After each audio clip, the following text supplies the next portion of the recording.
سورہ لقمان کی آیت نمبر 12 سنا دے، اور پھر یہ بھی بتائیے سورہ لقمان کون سے پارے میں ہے، مکی سورت ہے، مدنی سورت ہے، یہ بھی آپ نے بتانا ہے۔ اعوذ باللہ من الشیطان الرجیم، بسم اللہ الرحمن الرحیم۔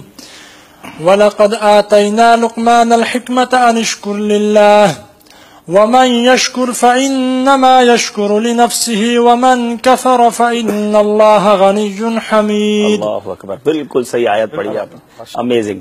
اچھا آپ بتائیے سورہ لقمان کون سے پارے میں ہے؟ منزل نمبر 5 میں 866 آیات، 72 رکوع، 72 صفحے، 11 صورتیں ہیں۔ اس منزل میں 10 صورت مکی اور 1 صورت مدنی ہے۔ پارہ نمبر 21 میں 179 آیات، 19 رکوع، 18 صفحے، 5 صورتیں ہیں۔ اس پارے میں 4 صورت مکی اور 1 صورت مدنی ہے۔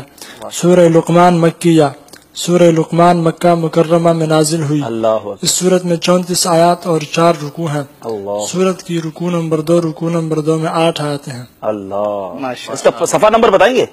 صفحہ نمبر 372۔ انبلیویبل، انبلیویبل، یہ قرآن پاک کا صفحہ نمبر کون سا ہے انہوں نے یہ بھی بتایا۔ Can you imagine? Madani channel کے ناظرین ذرا زوم کیجئے گا، یہ قرآن پاک کا 16 لائنوں والا کون سا صفحہ ہے؟ میں نے موبائل پر اپنا صفحہ کھولا، میں نے ان سے آیت پوچھی ہے، انہوں نے آیت بتائی، منزل بتائی، اب پتہ نہیں یہ آپ کو شو کر سکتے کہ 372، میں نے زوم کیا، آپ دیکھیں یہ صفحہ نمبر بھی انہوں نے بتایا۔ میں نے زندگی میں ایسا حافظ قرآن نہیں دیکھا ہے۔ چلے جناب، آپ ایک آیت سورت ہے سورہ الزخرف، ٹھیک ہے، اور آیت نمبر ہے 70۔ ادخلوا الجنة انتم وازواجكم تحبرون، ٹھیک ہے، یہ کون سے پارے میں ہے؟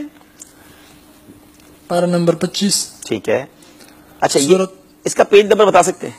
صفحہ نمبر 446۔ انبلیویبل، اللہ اکبر، اللہ۔ مدنی چینل کے ناظرین یہ کمال کی بات ہے کہ کیا یہ تصویریں کھینچی ہوئی ہیں ان کے دماغ میں۔ 446 نمبر پیج ہے سورہ زخرف، واقعی 25ویں پارے میں ہے، اور جو میں نے ان کو آیت نمبر بتائی ہے انہوں نے پراپر تلاوت کی ہے، ماشاءاللہ۔ سورہ بنی اسرائیل آیت نمبر 39 ذلك مما اوحى اليك ربك من الحكمة ولا تجعل مع الله إلها آخر فتلقى في جهنم ملوما مدحورا۔ اللہ اللہ۔ پارہ 15 سورہ بنی اسرائیل، آیت نمبر 39، صفحہ نمبر 258۔ اللہ، سبحان اللہ، سبحان اللہ، صفحہ نمبر بھی درست ہے۔ یہ قرآن کمپیوٹر جو ہے ماشاءاللہ یہ سید زادے بھی ہیں اور بہترین حافظ قرآن۔ اللہ اکبر۔ بیٹا دوبارہ اپنا نام بتائیں آپ۔ ماشاءاللہ محمد یونس، محمد سید محمد یونس، ماشاءاللہ۔ سورۃ الانبیاء آیت نمبر 60۔ قالوا سمعنا فتى يذكرهم يقال له ابراہیم۔